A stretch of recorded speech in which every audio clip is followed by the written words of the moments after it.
Thank you, Madam President. Distinguished delegates, Excellencies, ladies and gentlemen. I wish to warmly congratulate you on the historic adoption of the Treaty on the Prohibition of Nuclear Weapons. This treaty is the product of a strong desire on the part of majority of the United Nations member states to make progress in nuclear disarmament, and the creativity, hard work, and constructive engagement of all of you. I also wish to pay tribute to the members of civil society whose pioneering efforts and demands for progress have made possible much of what we have achieved today. I would like to particularly recognize the heroic efforts of the hibakusha, whose unspeakable suffering and the tireless endeavors are captured for the first time in the multilateral nuclear disarmament treaty. The conclusion of the treaty should be seen as a beacon of hope for all those who have dedicated their lives to the pursuit of a nuclear weapon-free world. The outcome of this conference represents a clear message on behalf of a large majority of nations of the catastrophic humanitarian consequences that would result from any use of nuclear weapons and the risks posed by nuclear weapons. This message needs to be heard. Despite the major reductions in many arsenals since the height of the Cold War, the risks to humanity posed by the continued existence of nuclear weapons remain very serious. Current events around the world serve to remind us of this situation and of the urgency of finding ways forward to achieve our common goal. I hope this treaty will be an important step towards the end of our 7-decade-long journey to seek a nuclear weapon-free world. In this regard, the treaty seeks to cover all aspects of nuclear weapon activities and consolidate the norms and undertakings found in the other components of a nuclear disarmament and non-proliferation regime. We also note that you sought to reinforce and complement the Nuclear Non-Proliferation Treaty.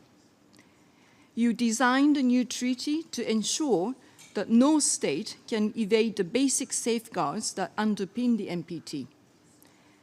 The NPT will have to remain the cornerstone of overall nuclear non-proliferation and disarmament regime.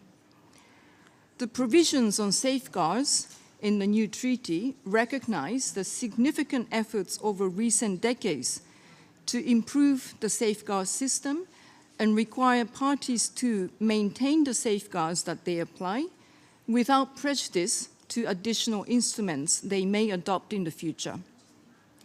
I hope that efforts to further strengthen standards will also continue.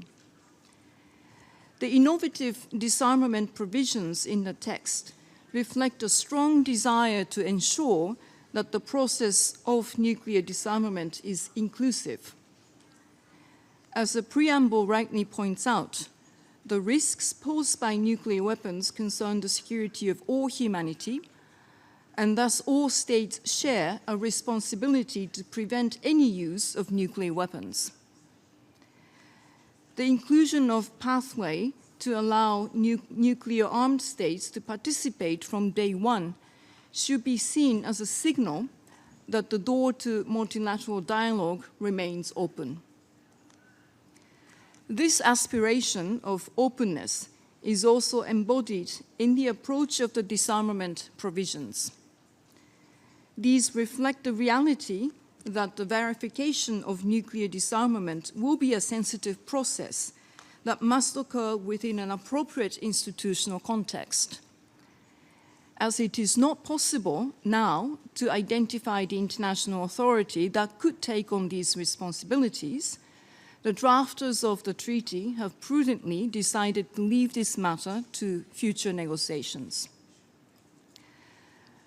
Your motivation for this treaty was a desire to fill a legal gap. I now appeal to all prospective parties to use this treaty wisely to help fill the political gap. I also recognize the views held by those member states who decided not to take part in the negotiation for this treaty. Perhaps path for nuclear disarmament is not only one. I appeal to those member states to continue to seek visible, practical steps towards nuclear disarmament in their own ways, but with increased vigor and renewed commitment towards the common goal of a world free of nuclear weapons. And I urge all member states to re-engage in and deepen dialogues to find ways to move towards nuclear disarmament. Finally, the treaty entrusts the Secretary General of the United Nations with a number of important depository and administrative functions related to the operation of the treaty. This ensures that the institutional home for the process of nuclear disarmament remains situated at the same place of its birth.